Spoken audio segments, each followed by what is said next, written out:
Welcome back to In the Oven with Adam and Brad. What's up, y'all? I'm going lazy mode today. We have a recliner, you know, or an ottoman. So my feet are going up. With your fancy socks too. My toes will come up out of there. I gotta keep them covered. Shout out to Features. Yeah, no free dog pics.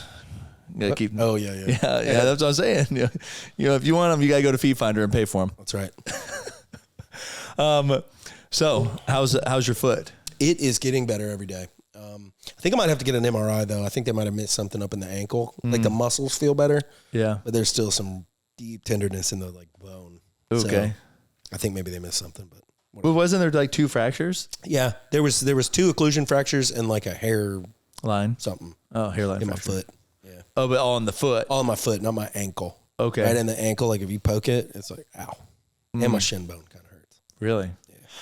But I can walk on it. I can put my weight on it. Yeah. Really, the only thing that causes me is flexion of the foot. So I feel you on that. Yeah, I know. Because you know about my Achilles pain I had. If you're not keeping up with my marathon prep, what are you doing with your life? But so I had some behind the knee pain that was like tight calf, and I stretched that, and I'm like, oh, I'm good. And then I started getting like this Achilles kind of nagging pain, and then I decided to still run 10 miles. Don't recommend doing that, but I did it. And you were watching the video and you're like, do you run on the outside of your feet? And I was like, no, just keep watching. And then as you watch, you're like, oh, Brad's kind of like limping as he runs. And so, I remember running with Garrison. He was like, how bad does it hurt? And I was like, I mean, there's a couple times I felt like I was going to like collapse down just because you take that step and the shooting pain makes your body go like, I'm not going to step. And you're like, no, you need to step or else I'm going to fall. Yeah. You know?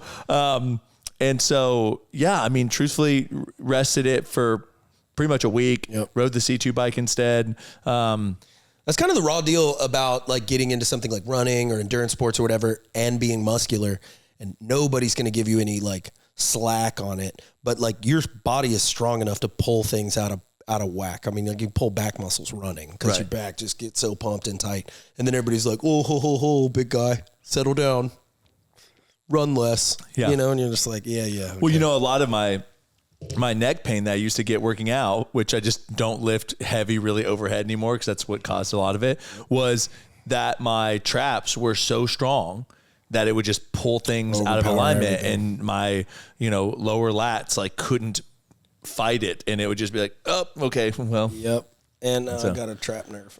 Yep. Exactly. So, and I think that I was telling Garrison, I think truly what may have started me down that path was the sprints. Cause what'll take a big guy out? Sprints. Oh yeah, man. Eastman was here and he said something about people over a certain age don't sprint anymore. And I was just like, I'll beat you in a sprint. And I did, but I pulled my hamstring and it was all purple. Yeah. So. Yeah. And so I think that, they're doing those sprints at the end of my run, doing the all-out sprint. I think doing the 7-minute mile pace, that wasn't the issue. No. It was the all-out sprint I did at the end.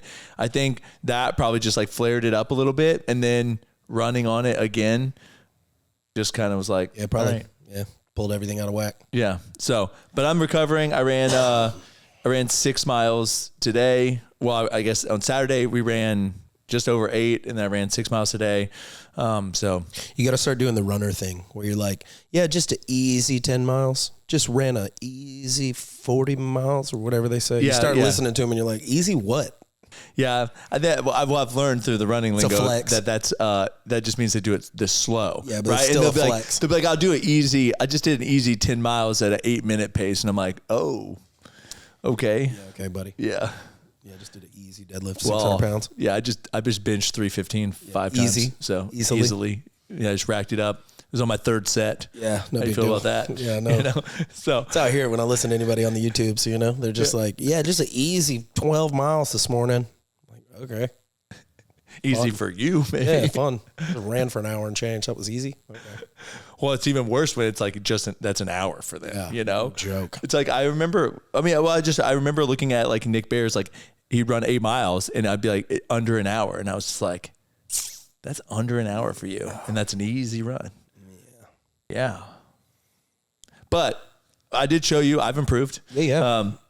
I look back at like some of my runs in November where I ran like 10 miles and things like that, or 8 miles. And it would be, my heart rate would be like 157 at like a 9:30 something pace. And then today, I think I told you I had like a 9:21 or 23 pace, something like that. And then I had like a 149 heart rate. So it's like, not only have I come down like almost 20 seconds on that, but my heart rate's come down.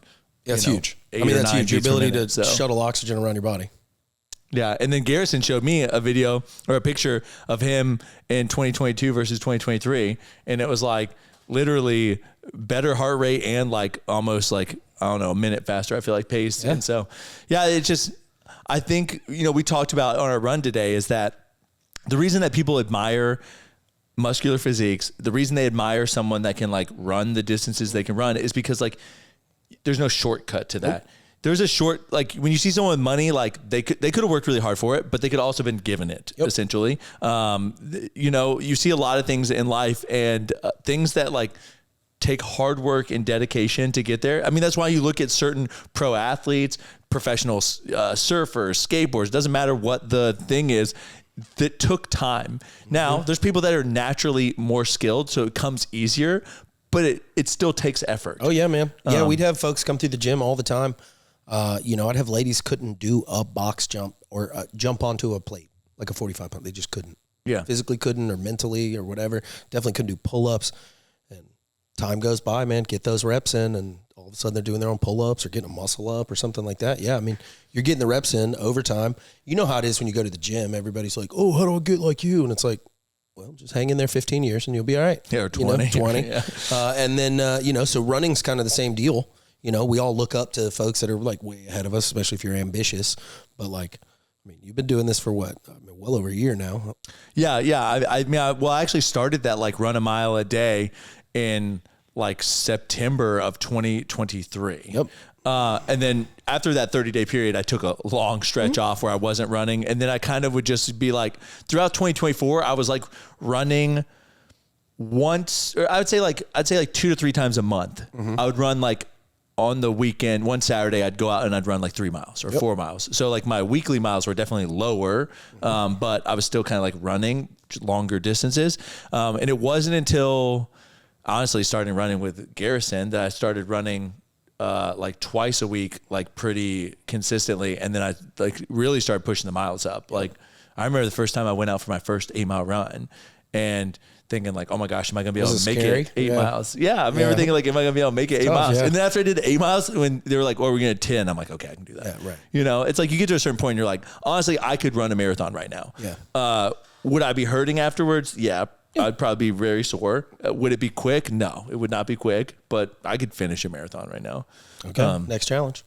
Yeah. I actually want to get better at a half. True that. Actually, like, cause I feel like it's like, I don't know, there's a world where, I could like continue and do like 50-mile runs and like all that stuff. It's just like, that doesn't really excite me. No, I want to get really good in a sub 2 hour time window. Yeah, for sure. I think there are some folks that hold down some pretty crazy half marathon times that I agree with you are more impressive than jog trotting 12, 14 minute mile for 100 miles. Though that is still also very impressive, but it's like, honestly, like what I would be more interested in doing if I was going to like continue this is like doing like triathlon sprints or something like that, where I did like swim, bike, run, but they're like still can be done in sub 2 hours. Like I genuinely, I really, I mean this from like, I want balance in my life and I don't want fitness to consume my life because I love Fat and Weird. I love what we're doing right now.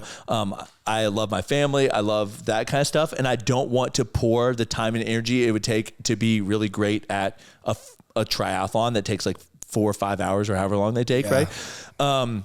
Not to mention, like, I don't even want to spend my entire day like working out. Right, you don't have to spare 40 hours a week to devote to that. Yeah, and so there's nothing wrong with people that want to do that. For sure. It's just for me, the priorities of my life. It's not that. I think I'd like to do like an endurance trail type event with like hiking. I've seen some of that on YouTube. I don't really know what all it's called, but where you kind of have to pack your own stuff. Okay. Some of those on the endurance things, and I'm not taking away from anybody, but like just my personal, I don't know, way I am. It's tough for me to think like all these people have to come set up and take care of you at all these different little events. Yeah. Whereas I like see the other guy that's just kind of got the little backpack on and hoofing it. And I'm like, okay, that's pretty.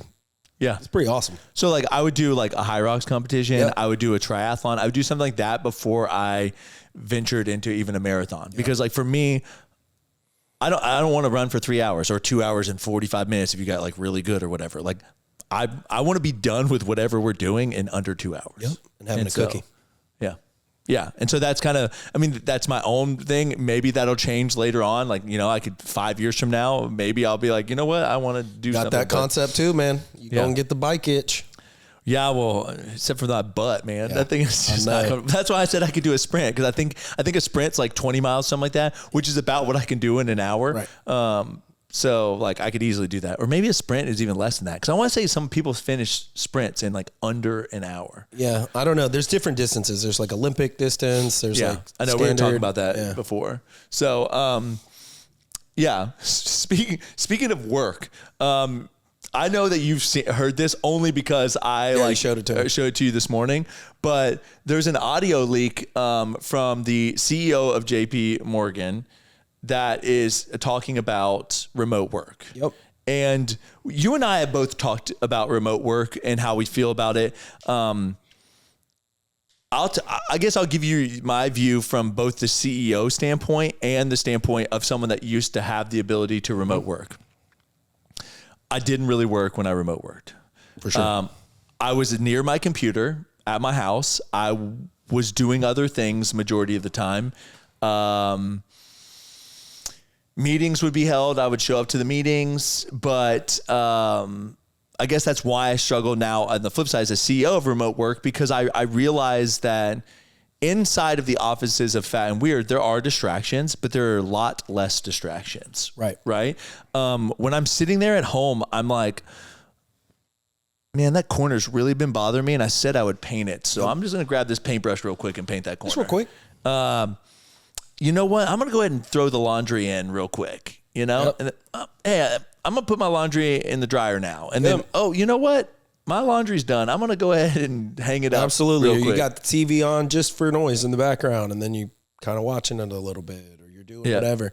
I agree with you. There are plenty of distractions in workplace environments, but if you do a good job with company culture, they're like work-related distractions. Right. So even though they maybe kind of hamper your particular assignment, it's helping the company as a whole in some way or another. Right. Me being able to pop in and be like, hey, Brad, look at this. And then instead of like, I have to schedule a Zoom meeting and right. And then, yeah, man, I just, I don't think that it's a conducive environment. You could probably make a case that, like a WeWork scenario or something, like, I don't know, like if you want to report there and work from there, maybe, but even still, I mean, your team. In what world do you not practice with your team? Well, let's hear what Jamie Dimon. I'm gonna go with that. Sounds like a money guy. It is. I think it is Diamond, because it sounds like Diamond. Go ahead. You were on the fucking Zoom, and you were doing the following. Okay, you know, looking at your mail, sending texts to each other about what an asshole the other person is. Okay, not paying attention, not reading your stuff, you know, and if you don't think that slows down efficiency, creativity, creates rudeness and stuff, it does, okay? And when I found out that people are doing that, you don't do that in my goddamn meetings. You go to meet with me, you got my attention, you got my focus, I don't bring my goddamn phone, I'm not sending texts to people, okay? It simply doesn't work, and it doesn't work for creativity, it slows down decision-making. And don't give me the shit that work from home Friday works. I call a lot of people on Friday. There's not a goddamn person you get a hold of. But here are the problems, okay? And they are substantial, okay? Which is the young generation is being damaged by this. That means they may or may not be on your particular staff, but they are being left behind. They're being left behind socially, ideas, meeting people. In fact, my guess is most of you live in communities a hell of a lot less diverse than this room. Every area should be looking to be 10% more efficient. If I was running a department of 100 people, I guarantee you, if I wanted to, I could run it with 90. You can pause it here.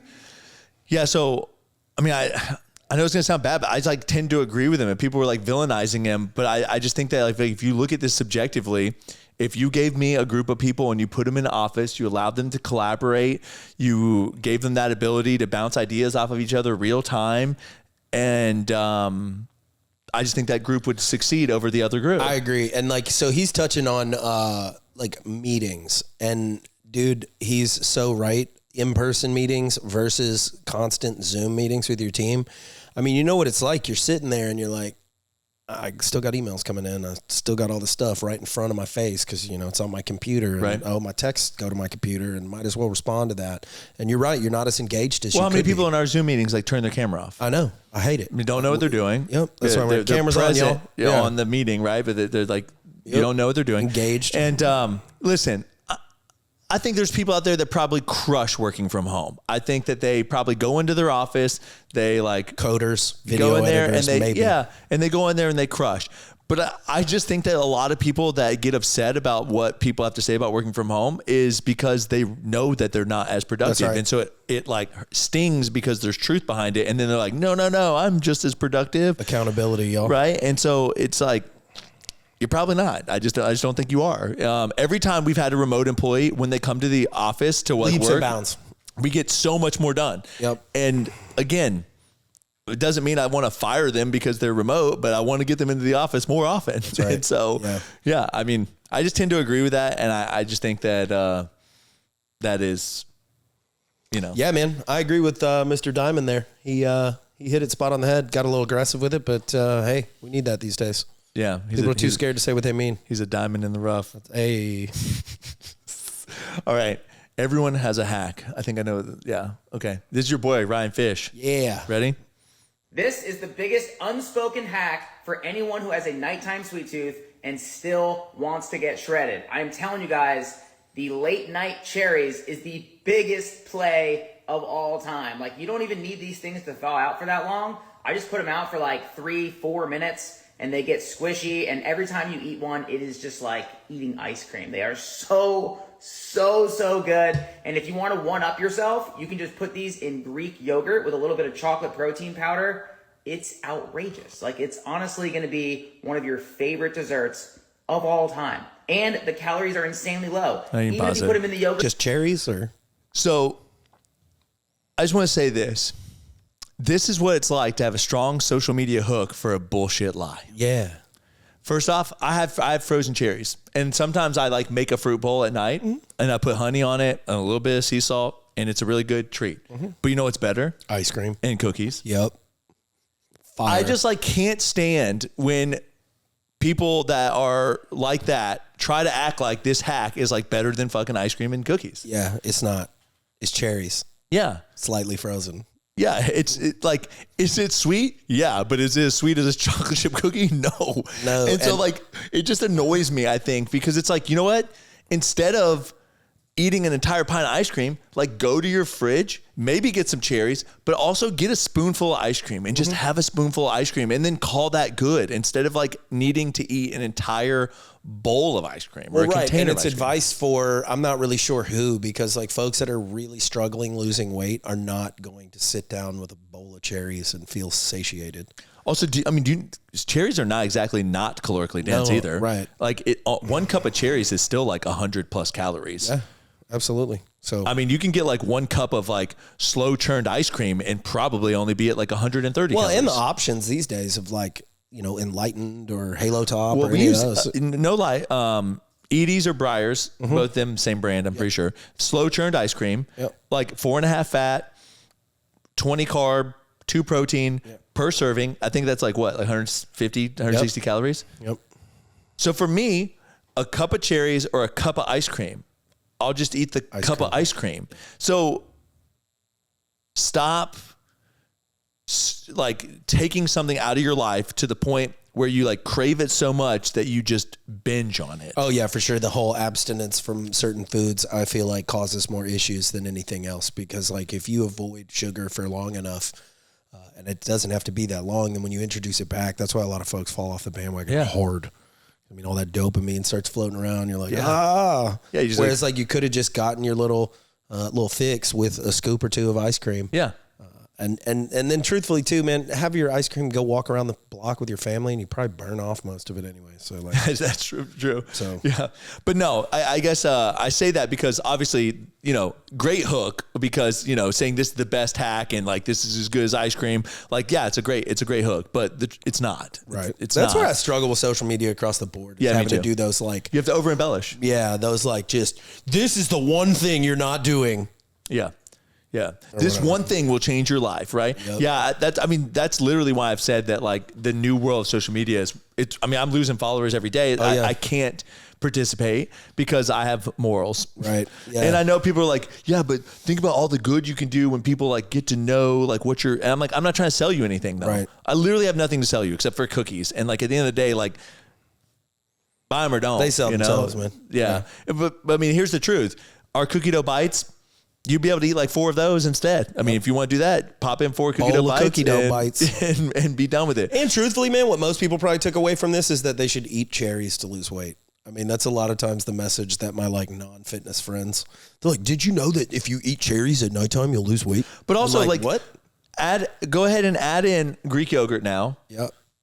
And then first off, Greek yogurt is tart as shit. So it's not sweet. Nope. So if you do have any that's not tart, it has fat in it because the higher fat content. Yep. So now just have the bowl of ice cream, bro. Just have the bowl of ice cream. Right. So I think that's the biggest thing. I mean, I was the same way, man. When I was early on, if it fits your macros, I cared about volume over the quality of the food. So like everything was Arctic Zero ice cream, even, which was terrible. Yeah. Cauliflower rice instead of regular fries. Stretch out your stomach. Yeah. All that. Yeah. Yeah. I remember, there was times I would sit down and I weighed the bowl of salad. I'd make like this fajita salad, which, fajita meat, and I'd use salsa and Greek yogurt to make a dressing and all that stuff. I weighed the bowl, 4.5 pounds of salad and meat. Yeah. And I would eat the whole thing, because I needed to eat like that to be full, because I'd stretch my stomach out on volume foods. Yeah, that's wild. And then I would go on a cruise and there wasn't volume foods, and I would eat so much just junk that I would gain so much weight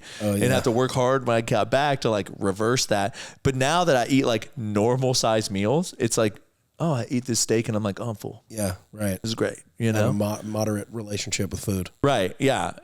I don't know. I think honestly, fitness influencers, majority of them have eating disorder. Oh, they all do. Like I think they all do to some degree. And I think the amount that use, whether legal or illegal supplements to help them maintain their appearance without and. Well, I don't have an eating disorder. I have body dysmorphia, though. I would admit to that. Yeah. I mean, I think everybody that does anything in fitness kind of starts getting that a little bit. You realize what you're capable of, especially, I have it to a degree on like what I used to be able to do in fitness versus now, know, and you're like, ugh. Yeah. There's this point in your life that you reach that you like are the peak and you don't know you're there. It's kind of that whole adage about even with your kids, like, oh, you'll pick up your kids for last time and not know, or whatever it is. Like, but like there, one day you peaked fitness wise. Yep. And you don't know when that day is. But I can tell you that day is behind me. Yep. It is behind me. Maybe from like just a strength standpoint. Sure. But now you got other things you can pursue. Right. But at the end of the day, like I also don't really care about pursuing strength. I realized how more injury prone I could be. And just like aesthetic that's not the aesthetic. I figured, I realized kind of a while ago that I want to be strong into old age. And a lot of my friends that, we're getting more competitive than I was at powerlifting or Olympic weightlifting or anything like that. We're starting to get hurt pretty bad. Yeah. Weights are starting to get up there where they hurt you. And I don't need to be the 90 or the 80-year-old that can deadlift 800 pounds. I would like to be the 80-year-old that can help my son move a couch, though. Yeah.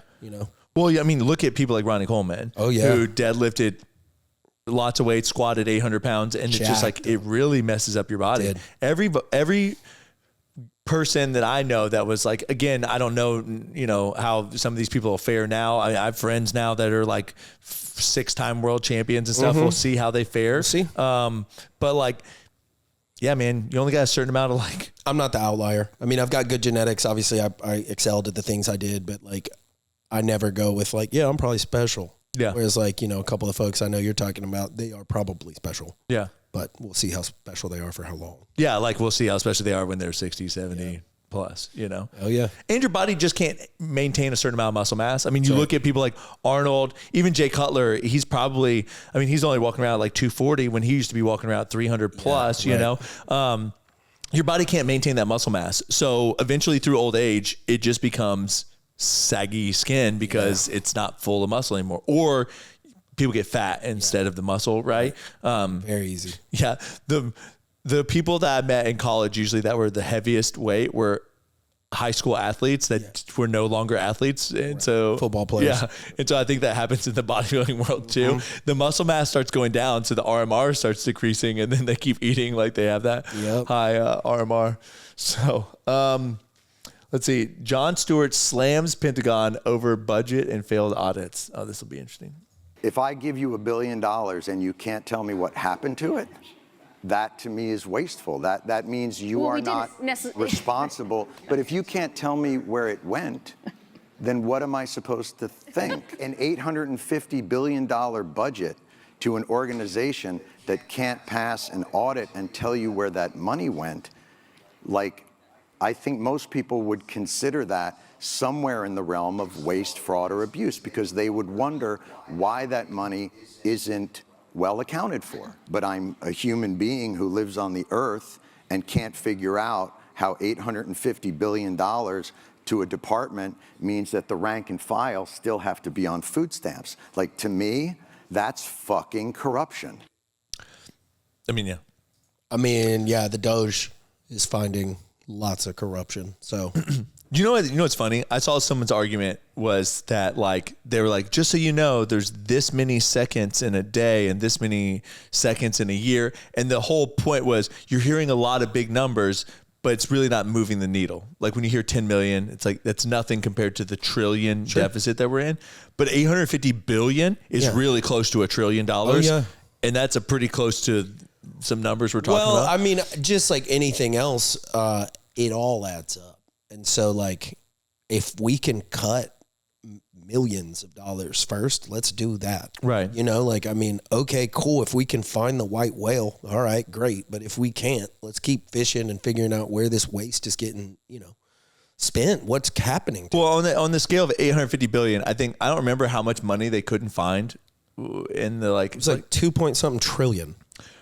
Right. Okay. That the Pentagon loses. Right. So my thing is, like, when people are like, you know, when she's like, well, is this a big deal? It's like, well, yeah, imagine if you were putting your paycheck into your bank account and then one day, like, you went and looked at your bank account and, like, some of your money wasn't there.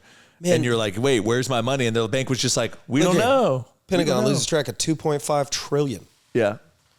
Yeah. I mean, gosh, it's a mess. I mean, it's a mess. Every American taxpayer owes like $300 and something thousand if we all decided to carry the debt, which we don't really get to decide or not decide. But like you and I, we both got, y'all too? Y'all got 300, we all got $300 something thousand in debt that we didn't know we had. Right. I guess they publish it, so you know you have it. But and we're paying interest on that. To who? I don't know. That's where it even gets sketchier. Yeah, I know. Yeah. Like, why is there interest on that debt? Yeah, dude. You know? The Fed, the other banks. Like the Fed, who sets the interest rates? Right. Bro, I want that gig. We're in the wrong business. Yeah, no, I want to be. I just want to own the Fed. Yeah. Own the printer. Bro, if the Doge tries to go after that, I think they better watch out. Yeah, for sure. They might be on the left. Well, U.S. hockey. Oh, I actually saw about this one. Oh, yeah, bro. So did you know? Do you know why? No. I don't know if this is true. We'll see the video, but I think Canada, like, booed our national anthem or something like that. Okay. Yeah. So here we go. F around and find out.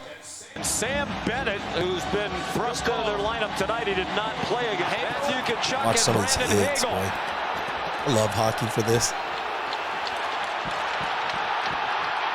Did we win the fights, though? That's a question. Oh, yeah. For the first time, Brady gets the bet. It's helped set the tone. Charlie McAvoy put one on net. Now we're 9 seconds in. We have the center of the action. It's Colton Parayko and JT Miller. I thought they had to take their helmets off. Parayko's got a big size advantage. Miller's a tough dude. Yeah, I don't know if I need to look it up. I need to let me look up the fights. But so essentially, yeah, the USA got booed in it got booed during that, and so because of that, they just went to town on him. So good. I don't know though if we like won though. I don't know. Can you Google that? Did we win the fights? Like, did the USA win the fights versus Canada? But either way, we should give them prizes if they did. Yeah. Either way, they went to town in that. Donald match. Trump I know we won the game, right? It was I guess 10 years of no international hockey. Exhaled in a minute and a half. Cooper said with the 3-1 win, the U.S. confirmed their spot in the Four Nations face-off final. They will play Sweden in the final pool. So, I mean, no matter what, hey, they can boo all they want to, but they better go ahead and learn that song because I think they're coming over to the USA. Could you imagine if they actually had to come over? Yeah, we'll take your maple syrup. We'll give you some freedom and some timber. They got some timber. Yeah, we got a lot. Yeah, it's true. We do have a lot. But yeah. I thought it was pretty wild, but yeah, here people go. Truthfully, man, that's just disrespectful across the board. If I was at that game with a friend of mine who booed anything from Canada or whatever, I'd have a serious problem with them too. No. Right. Like they're here to represent their country. Right. You signed up to come to this game. Yeah. Like boo. Like during the national anthem, no, you can boo them when they come out, I guess, or whatever, if you want to have also, fun. those people didn't do anything, right? No. So like you're other than representing their country, which at a sport that you love because you're obviously there in attendance. Yeah, I don't like that. Yeah. But I like that we won. Yeah. Boo this, catch this smoke. That's right. So, Apple's secret trick to make you buy a MacBook. Let's hear it because. You've been to an Apple store 1,000 times, but I bet you've never noticed one tiny detail that actually makes you buy the MacBook. I'm gonna give you 5 seconds to guess what it is. Apple uses a psychology trick called the endowment effect, which basically means that you make an emotional connection with an item that you touch, making you way more likely to buy it. So here's how Apple forces you to touch the laptops. All the MacBooks here are tilted at exactly 76 degrees. Oh my God, it's actually true. Exactly 76? This is crazy. Is it true that all of the laptop screens have to be tilted at 76 degrees? But why? This angle is just enough for you to see the beauty of the laptop, but actually it's really uncomfortable to use the laptop with the screen tilted this way. So you're going to be very tempted to adjust the screen and of course in the process to touch it. And once you touch an Apple product...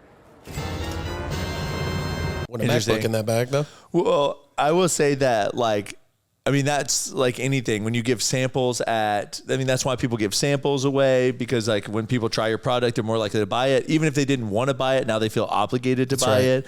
Apple does a really good job with their architecture, like of the iOS and the whole system that it's like once you use Mac and you get on a PC, you're just frustrated. PC people aren't frustrated. They know how to use it. But if you don't, you're like, where do I click? Where's the close window button? Or like whatever, because you know where it is on a Mac. It's usually a little bit different. That's how I feel on my Mac. Yeah. So I'm a PC person that has a Mac now just based on how we do things.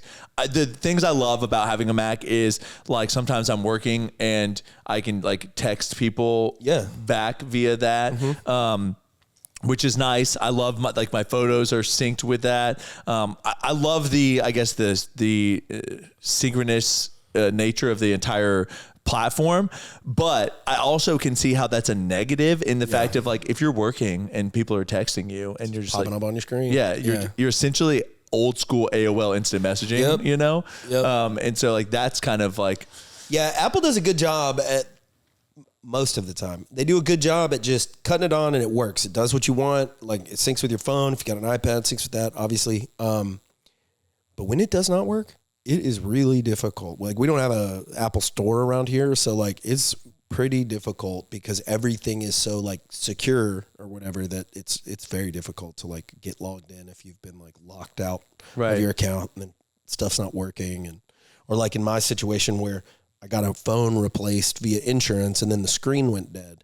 And then the AT&T can't help me because they're like, you're logged into this phone. And I'm like, unlog me. They're like, we can't. You got to deal with Apple. And I'm like, oh, Could you not like log out from your Mac? Like I tried plugging it in. I tried doing everything. No, I mean like, cause like you can go on, actually this is something. So like we gave Garrison one of the old iPads here and it was logged into Aubrey's account and Aubrey went to her phone and like, I did that. I suspended or whatever it's called. Delete it, but you still have to do it from the phone. Because he's like, well, now I have to do it. I still have to do it from the device. I was like, that's so weird to me. It sucks. So you can't just be like, go free, child. You know, it sucks. But again, Apple's really good too at like kind of overloading their systems with hardware. So like, you know, I feel like MacBooks last a little longer than PCs. They do. They do. And I mean, I definitely had my first MacBook for a long time. Yeah, you know, whereas a PC, I feel like I was going through them at least a year. I mean, you get like a year maybe out of one. But depending on what you do, if you're like processing or doing a lot of stuff like that. But yeah, I feel like Macs last a long time.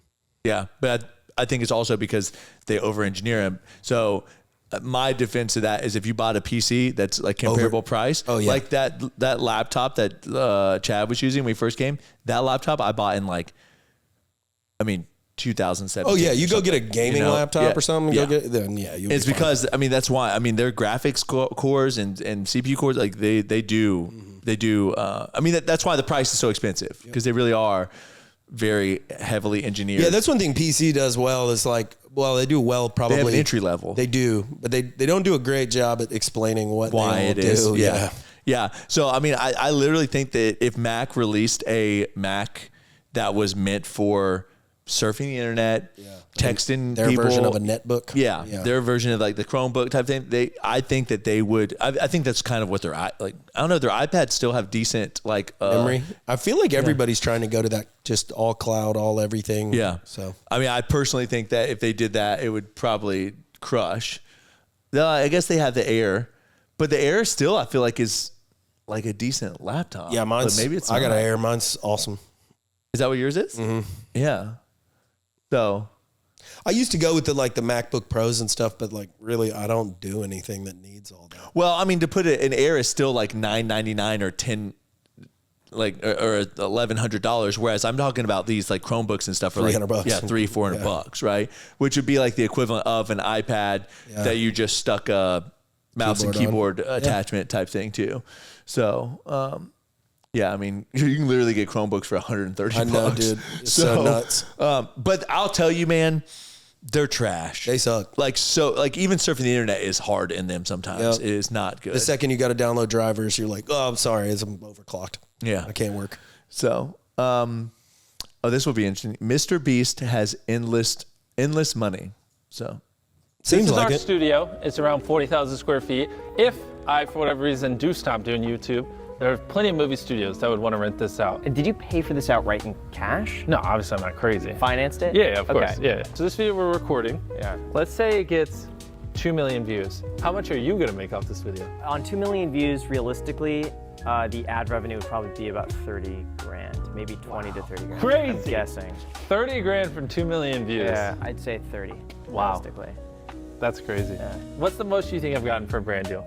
3 million. Well, I was hoping you would say something lower. We've definitely done deals around that ballpark, yes. yeah. Overshot it a little bit. Yeah, I don't.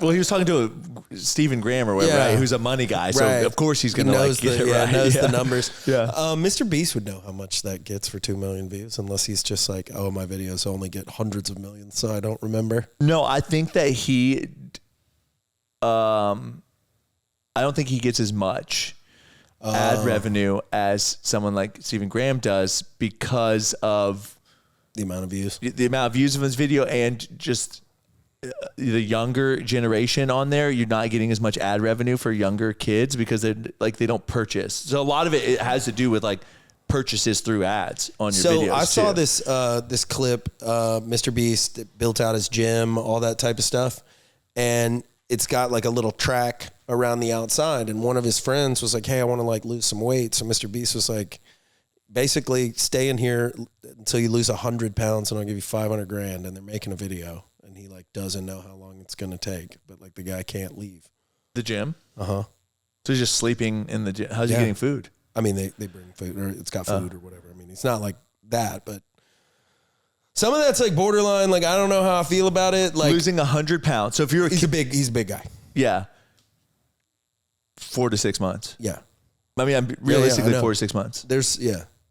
I mean, you got to think like a bigger person could lose 2 to 3 pounds a week easily.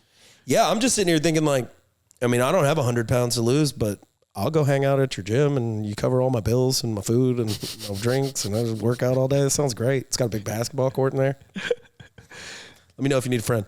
I'm sure it's got TVs in there. Yeah, and everything. guaranteed. Yeah. It's probably the dopest gym ever. Yeah. But, yeah, we've talked about Mr. Beast. You know, some of that's like a little, I don't know, man. You know, because if you don't have to deal with the ramifications of like some psychological issues of being. My question is, does everything in your mind just turn into a video, right? Does that guy, did he say that? And then Mr. Beast's like, I have a video idea. Like, let's do that video, right? It's like. You're so in that world. You know, I mean, think about, you know, you hear combos and you think cookie combos and stuff like that. I do. I also think business stuff. Like people tell me all the time, like, oh, that could be a business. And like, what are you talking about? I'm like, you should do it. It's like my family and everybody else are like, oh, well, my friend was like, well, I remember this guy actually at one time was like, I love making these like bracelets and I want to sell them. And I was like, yeah, man, you start selling them. And like, he actually like was making them in like a little boutique was like putting them in there and stuff. And then they would sell out and he was just like, hadn't made any more. And I was like, bro, like you got to like stay on top of this and you got to be doing this. And I said, then you need to be figuring out like better materials. And I said, then you can outsource it and have other people making bracelets. And he was just like, and I was like, oh gosh, I just gave you an entire business plan. Yeah. And then you he quit. Ready for it. Yep. Here we go. How does Mr. Beast make so much money? So 20 Mr. Beast CPM divided by 1,000 CPM times average video views.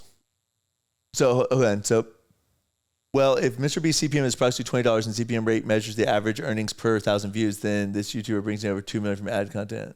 Well, you have to do, what's the average video views? I don't know what his average video views is. So, would you give Mr. Beast $3 million to talk about Fat and Weird Cookie? Probably. It'd be worth it. Yeah. Yeah. Man, really, Mr. Beast, if you're out there, we need to make your cookies for you because they suck. Yeah, I haven't tried his cookies. I got an 11-year-old boy, right? So that stuff hit the market. And then I was like, oh, they make cookies. And yeah, I think they were like, aren't they like dairy or something? They're free? everything free, like, I think. Yeah, they were not good. Flavor free? They had a flavor like sawdust or something. Oh, man. All right. 10K steps a day is a lie. Yeah, true that. 20K. Okay, this is kind of crazy. You've probably heard that you should walk 10,000 steps a day. But did you know this is not a real target set by medical professionals? It all started because of a marketing campaign. Back in 1964, a Japanese company wanted to increase sales of their pedometer, which is a device to count how many steps you take. And what better way to do that than tell everyone they need to walk 10k steps every day? But they only chose that number because the Japanese character for 10,000 kinda looks like a person walking. So next time you hear you're meant to walk 10,000 steps a day, remember it's all because a Japanese company wanted to sell more of their product. I mean, all right. Okay, but like walk a lot, move around a lot. Yeah. You know, don't hear that like, oh, okay, they made it up, so I don't need to walk around. I mean, like we move so little. And we're moving like less and less. I mean, when you don't have to get off work, go to the grocery store, walk up and down all the aisles and like do the things and do whatever. People are just sitting and becoming so stagnant. Yeah, I wish I knew how much I walked in college versus how much I walk now because like I would have to think that it was like astronomically higher in college than it is now. Crossing the campus, doing all kinds of stuff. If it weren't for my running, I would not average 10,000 steps a day because the days I don't run, I'm like 5,000-6,000 steps. Yeah. How much has your steps gone down with your boo? I mean, it's gone down. Oh, a ton. Yeah, a ton. Let me see here. Cause like, yeah, you should be able to pull it up. I mean, I remember one time I was so excited. I ran 3 miles before work and I came in and I was like, I'm already at 7,000 steps a day. And Adam's like, I'm at 7,000 steps also. And I was like, what? Yeah. So like Monday, 11,200. Today I'm at 3,100 so far, but I'm walking a lot better. Wait, you're hitting 10,000 steps even with your boot on? Yeah, bro. I can't sit still, man. I hate it. I hate it. Go back to like last week. Because I know you can go back to like last week. Yeah, I want to figure out what like my steps are now to talk about that. I feel like, can I just see my steps in the Garmin Connect app? Yeah, steps. Here we go. Yeah, here we go. Like, so that week, all pretty low. Yeah. All pretty low. But like, then I got better. Monday, Tuesday, Wednesday. So the week, we should go to the week that I was like injured. So the week that I didn't, average daily steps was 11,000. Oh boy. So my average daily steps is 12,600, 11,000. And then right now, I guess the last 7 days, because I was injured and I've only run twice since then, is 9,000. Yeah. But you have to think that like my days I don't run, my steps are literally only 7,000. So it's still okay. Yeah. I still feel lazy though. Yeah, I do too. Yeah. That's why, I just feel like I need to get up and move around a little more.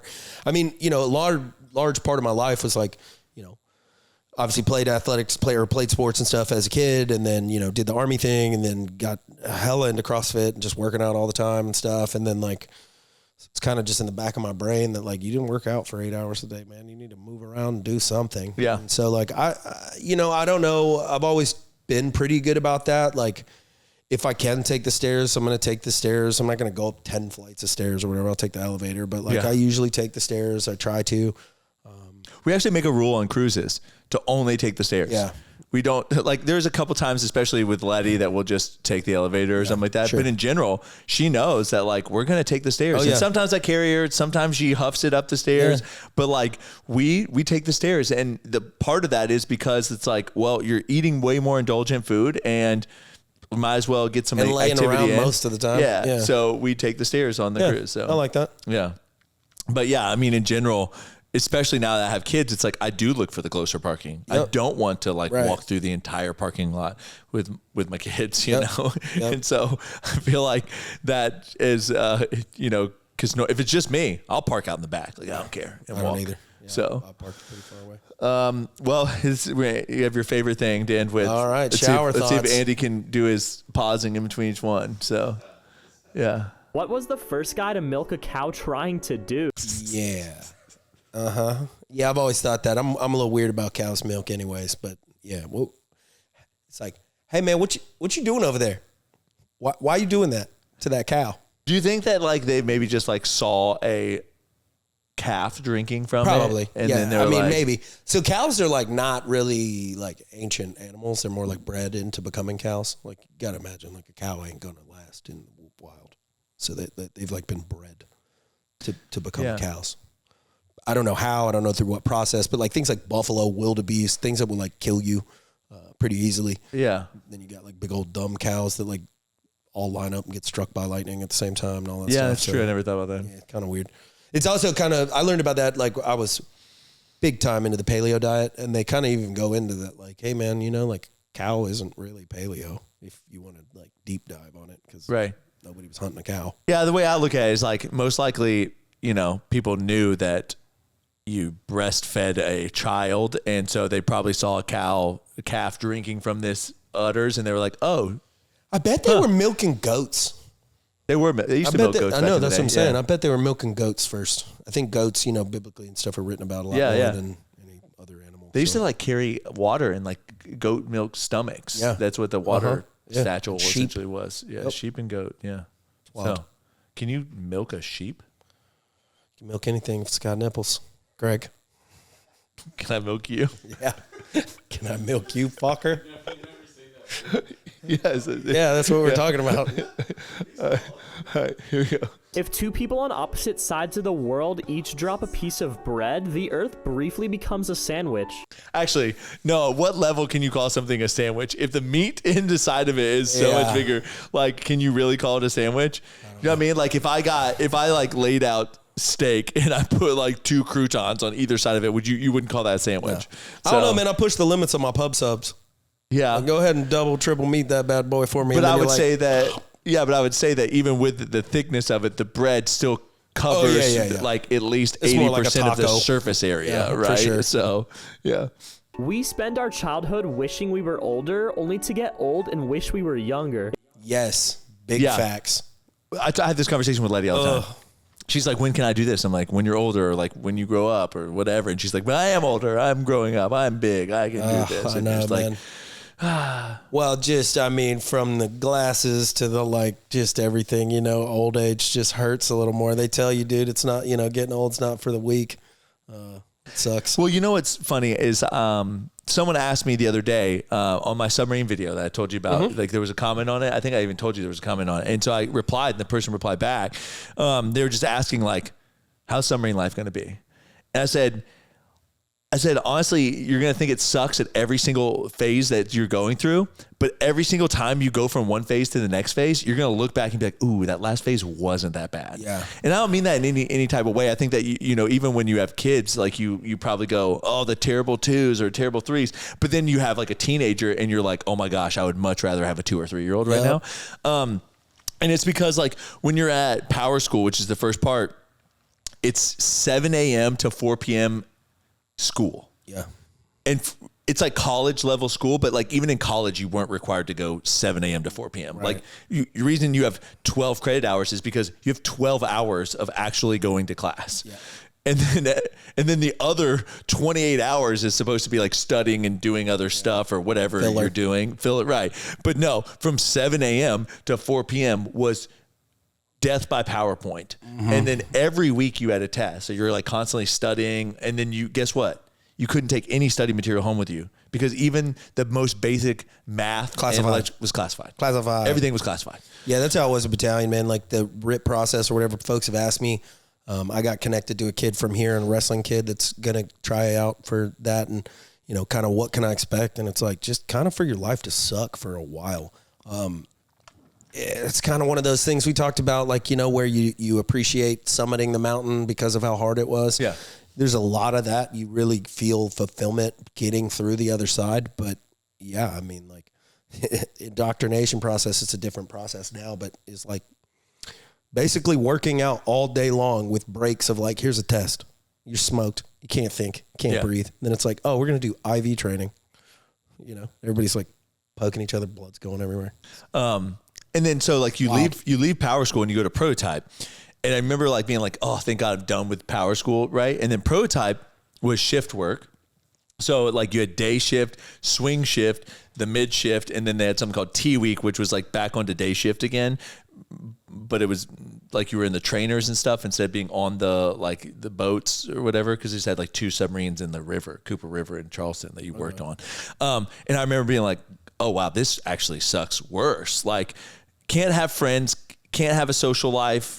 You're working a job that's like more than 40 hours a week. And it's like the schedule's rotating. So it's a pain in the butt. Right. Yep. And you're in Charleston, South Carolina. So it's like, there's fun stuff to do, but you aren't really doing it. Yeah. Yeah. And so you're like, gosh, I can't wait to just be done with this. And then you get to your submarine really. Yeah. And you're like, oh wow, this actually sucks. It's actually really hard. I'm deployed. I'm working 24/7. I go to sleep and someone wakes me up and tells me I have to do something. And I literally, until you get qualified, you're like the scum on someone's bottom of their shoe. Oh yeah. Because you can't do anything to make their life easier until you get qualified. Then when you get qualified, they start to respect you more, but then you have more work to do because you're actually a qualified person to do the work.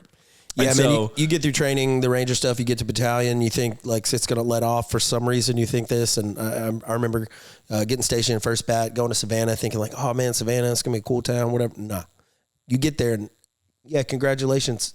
Everybody here has done what you've done. Like you're nothing. Yeah. Like, yeah. So it's wild. Yeah. And so, yeah, I told him, I was like, you know, I said, my advice is like, enjoy what you're in because it only gets progressively harder. And I wish someone would have told me that because like, I don't know. In my mind, I'm definitely this type of person. Like I like want to complete and just go to the next thing. And sometimes when I do that, I don't enjoy the moments that I'm in. And yeah, sometimes those moments aren't great. Yeah. But I think if you were to go back and be like, hey, remember a time 4 years ago when everyone in your house was sick? Yeah. But would you go back there in 20 years from now? Oh yeah. You would go back because you don't get that time again. You're never going to get the time when I was that age, that carefree. Yeah. I wish somebody told me in that kind of place to enjoy airborne school. Cause that was like the easiest school I did. It was just easy, fun. But again, I was like, I need to get through this so I can get to the next stage. You know? Yeah. That's how I felt about dive school. And dive school was probably the most fun I had in the military. And I think I could have had even more fun if I would have just embraced that. So I don't know. I guess my thing to everyone is just like embrace the moments of life that you're in right now, because as shitty as they may be, like they're teaching you something and they're a part of you, and you may look back and go, dang, that wasn't as bad as I made it out to be. Well, yeah, I mean, even complaining now, like I don't have the time to go shooting or anything like that. But like thinking back, I'm like, man, I used to complain that I had to go to the range and shoot all different kinds of machine guns, thousands and thousands of rounds, and I was being paid to do it. And now that experience would cost, if you could even, I don't even know that you could rent that. You know what I mean? Yeah. I don't even know where you could do to, like, oh, I got to get in a Black Hawk and do machine gun training out the door. Ugh. Yeah. And you're like, what? That's so cool. Yeah. But in the moment, no, I didn't. I was like, I don't know. Yeah. If you woke up with the ability to walk through walls, it would probably take a decent amount of time before you realize you suddenly had that power. I guess that's why they're called shower thoughts, because it's just so random. Yeah. I feel like I would know pretty quickly because I touch hard surface. Like your hand would go through the door. The first thing, like when I would go to open the door, I think your hand would just like go through it, right? Yeah, and you fall through the floor. I guess you'd have to quantify the ability. Well, you fall through your floor. Yeah. Not my floor, though. Well, it depends on what your phase ability is, right? Right. But I mean, I feel like for like you have like up to your waist in cement. Don't you have like like crawl space type situation, whereas mine's concrete. Yeah. So yeah. Who knows? Yeah, I guess. In 100 years from now, Facebook is going to be full of dead people. Look, it already probably is. It is full of dead people. I have a lot of, I don't know what they call it, that goes like legacy, like friends I went to high school and stuff with, that something has happened. And yeah. It's like in memory of. It's oh my like, gosh. I actually have something to tell you. Yeah. The other day I was on Facebook and I was like just kind of scrolling through, just trying to catch up. And I think her name was Sarah Johnson, the one that had the meal prep company around here. Do you know what I'm talking about? Mm-hmm. It said, hey, this is her dad posting she committed suicide. Holy moly. Wow. And I literally clicked on her page and like clicked over like 2 profile pictures before, and it was like about national suicide awareness and all this stuff. And I had a friend of mine a couple years ago that we were friends like high school, whatever, kind of drifted apart, stayed Facebook friends. But yeah, she committed suicide too. And yeah, was one of those situations where like maybe folks closer to her knew, but like, they always say people put on that big face, but it was like she was one of those girls that's just like full of personality, very bubbly, very like happy seeming. And I mean, like, well, have you seen that commercial about suicide? And it was like, it's like 2 guys that go sit down at the soccer game together. Like they don't know each other. And like one guy's like really bubbly and friendly and the other guy's like old and grouchy and stuff. And then all of a sudden it like shows the old grouchy one like sitting down and like laying something over like the bubbly one's seat. And it's essentially talking about that,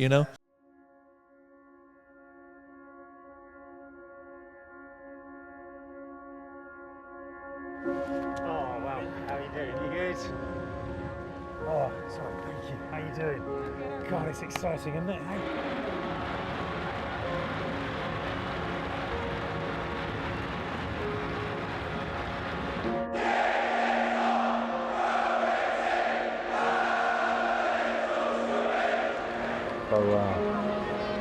So, how's the week?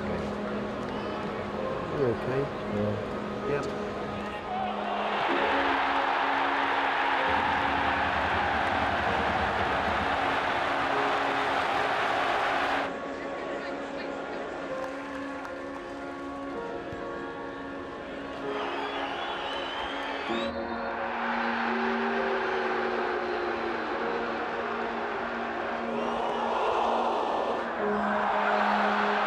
I hope things are better outside of football.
Yeah, we mask, things and stuff. It's sad.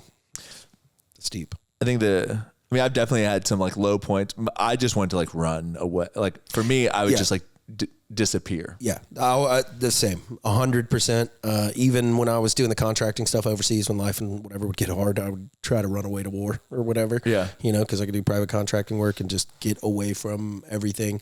But yeah, the idea, like in my head, like a little hole, like a little safe room type situation is kind of the most I've ever. Yeah, I mean, I think for me, like, I mean, just even like a year and a half, 2 years ago, when Found Weird was like going through like the difficult times, and I didn't know what was going on with that, and then just obviously, you have a young child, and your marriage is in a weird spot, and all this stuff, and I remember thinking like I could just leave enough money for them and just disappear and just Walter White that mess. Yeah, just go away. But yeah, see, the thing is like. Yeah, I mean, whatever, fortunate, maybe faith helps, I'm not really sure, but like actually hurting myself has never really been on the table for me, but running away has been past, and so it's kind of tough. I think folks feel trapped. Well, also, let's talk about the Social Security Administration, how many people they have that are full of dead people still getting paid. So yeah, man, we got a couple in their 300s. Good for y'all. Well, I mean, what was it? Something like 10 million people over the age of like 120. That's right. It's insane. Just fraud. I'm trying to get those genes. We talked about it, and they're getting paid $3,000 a month at 10 million people. Yep. So it's like $3 billion a month or something like that. Yeah. Wild. So when you bite down on something, you're actually biting up because you can't move your top jaw. Going in and out of a convenience store without buying anything feels almost as bad as stealing something from it. Yeah, I do feel weird about it. Yeah, it feels strange. Like if I go in and I'm looking for something, usually it'd be like a protein bar or whatever, because I like the one protein bars usually. Yeah. It's really kind of the only ones I get. And so like if they don't have it, I'm like, maybe I should buy water. They're going to think I stole something. Yeah. I don't know. Well, I mean, for me, it's like I'm usually getting gas, so I go to the bathroom or something. It's like the only time that I go in and out. But sometimes I like meander around because I'm like, oh, maybe something will catch my eye. And then nothing catches your eye, and you're just like, see ya. If someone asks you where the beach is, you could point in any direction and not be lying. Yeah, I'm going to do that next time. Yeah. Like, hey, man, where's the beach? Go that way far enough. You'll get there. You'll get there. If humans could fly, we'd just consider exercise and never do it. Yeah, modern people for sure. Yeah. Especially if it took any kind of effort. Oh, yeah. Yeah. Yeah. Okay. That was it. Yeah. All right. But no, for real, like we talk about this debt, right? And so if you look at these 10 million people that are over the age of 120, which you'd have to assume that like majority of them have been dead for over 20 years because like there's not many people that lived it. So like if you do the math, 20 years at paying out $36 billion, that's a lot of money per year. That moves the needle. Right. I mean, yeah. I mean, that's literally what, $720 billion. And that's just for that. And you have to assume that there's tons of people that are under the age of 100 that are no longer alive. Right. Or so I think if you really look at it and that number is like 20 million people, well, now it's trillions of dollars that you've like done. A fraud. I mean, like knowingly committing fraud. Yeah. You have to refill out paperwork. You have to, or just merely cashing the checks that are not yours. Exactly. And that's my thing. It's like, at the end of the day, they need to find out who's cashing the checks because there needs to be ramifications for this because it's just, yeah.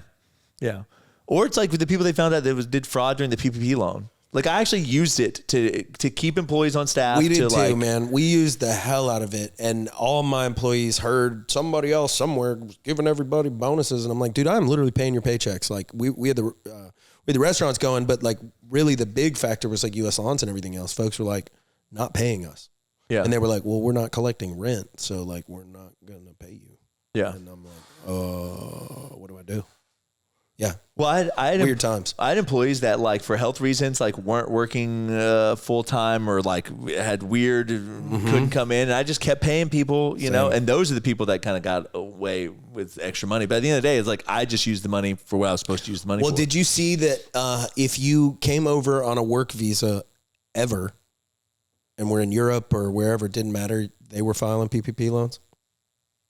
So like, a huge amount of PPP money went out of the United States.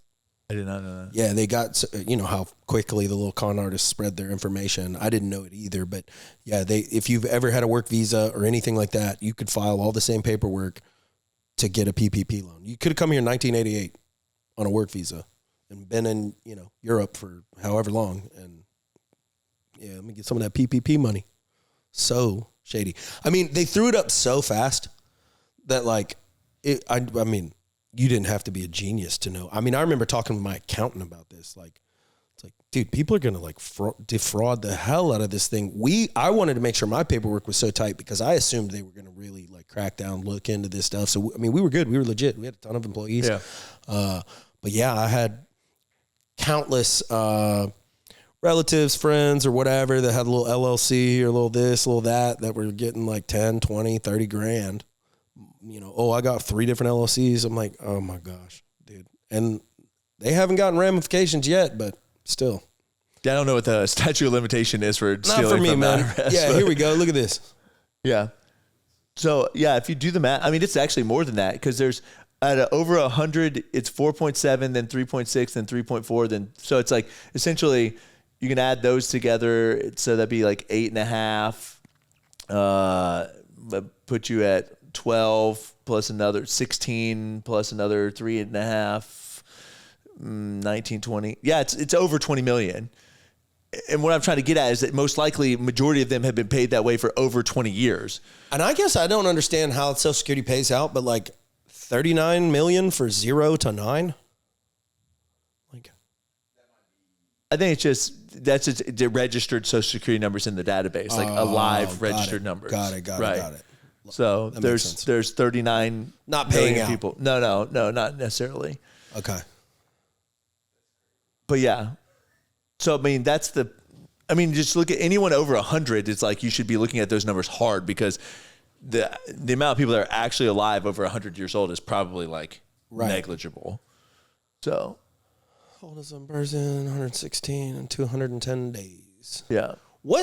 So the real tough part though on a lot of these folks that are older, and it'll get easier now, is like, I don't know what year the birth certificate came out, but a lot of these folks in other countries, it came out way after ours did. And so like there's no idea how old they are. They're just old. Well, my thing is like, there should be some kind of situation where when someone dies and a death certificate's done or like whatever it is, like that should go to Social Security number and it'd be like, this Social Security number is now no longer being used by this person. So no bank account should be able to be open. Like essentially a credit lock on that person. Yep.